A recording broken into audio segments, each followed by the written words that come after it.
Leo ni mwendelezo wa ligi kuu NBC Premier League Tanzania Bara, ambapo Young Africans wanashuka dimbani dhidi ya Tanzania Prison, mchezo ambao utachezwa saa 12:30 katika uwanja wa KMC Complex, ambapo sasa Young Africans yupo kwenye nafasi ya kwanza, lakini Prison yupo kwenye nafasi ya 15. Na hizi ni mechi 5 za mwisho ambazo Young Africans na Tanzania Prison wamekutana, na wakati ambapo wamekutana Young Africans yameonekana kuwa bora nyakati zote.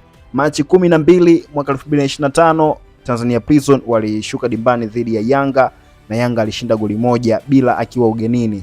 Na Juni 18 mwaka 2025 Tanzania Prison alishuka dimbani dhidi ya Young Africans, Prison ikiwa nyumbani alikubali kipigo cha goli 5 bila.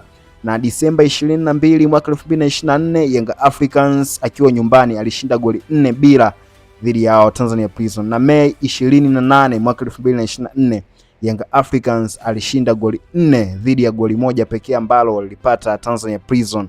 Na Februari mwaka 2024 tarehe 11 Tanzania Prison alikuwa nyumbani alikubali kipigo cha goli 2 dhidi ya goli moja pekee ambalo Prison wao walilipata. Unaonaje mchezo wa leo? Kwa takwimu hizo, Tanzania Prison ana nafasi ya kujitetea au matokeo yataendelea kuwa mabaya kwao? Na vipi Young Africans mwendelezo wao wa hivi karibuni wataenda kuonesha kitu gani leo?